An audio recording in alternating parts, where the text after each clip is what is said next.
But last August 25th, not of this year, but of last year, I had developed a very large tumor on my chest, about the size of a grapefruit, a large grapefruit. And so, you know, in spite of all it looked like, I thought it's got to be something besides the C word. So I finally went to a doctor because I'd gone to our son's wedding out in California, and the tailor couldn't fit the suit because I was kind of like that.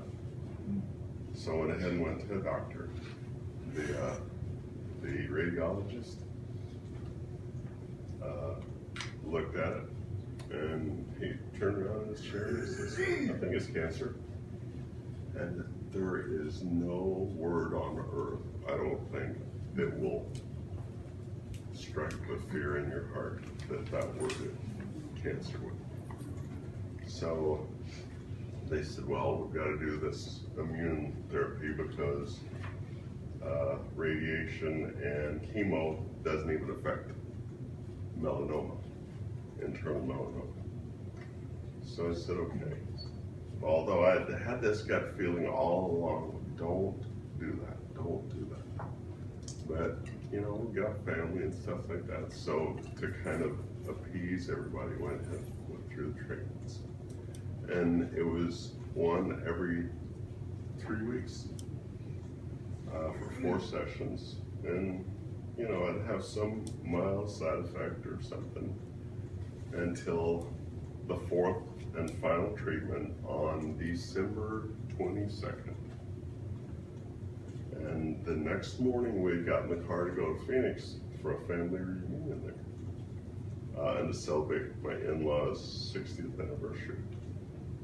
And I think I was okay when we got there, but I got tired, I went to bed, and I developed this fatigue that no one has ever known except a person that's had cancer. And you know,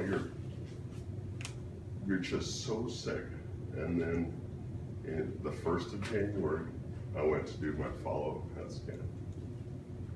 And it came back with results, and the oncologist had a different mood, or just, you could just sense it.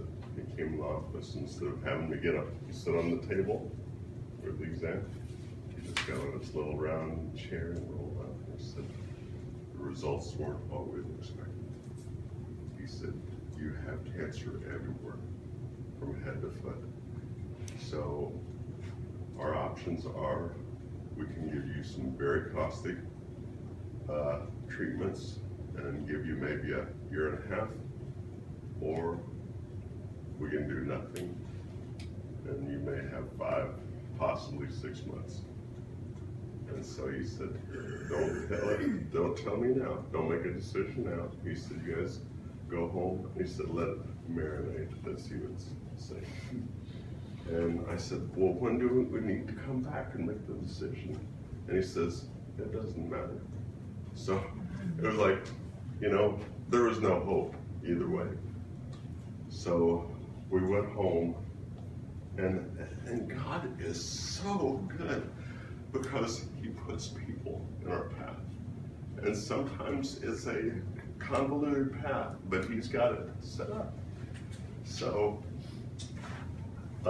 my daughter works for Joel Perkins, which is the Gringos guy.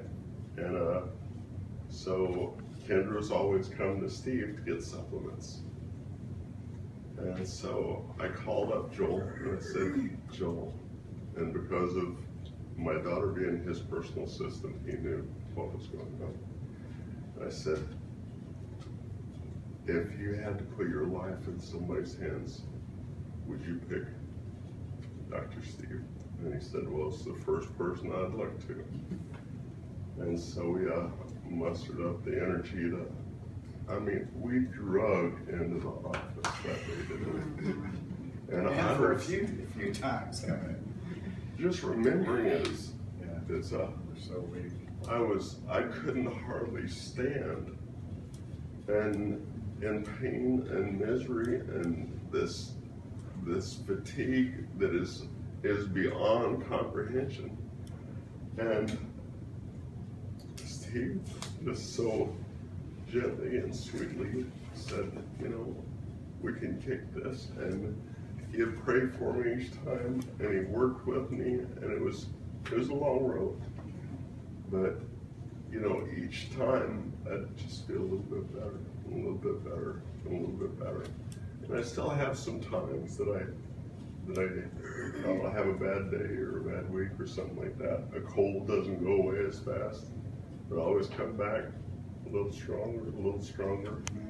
And if it wasn't for Steve, I probably wouldn't be here, because I would have been gone back in May or June at the most.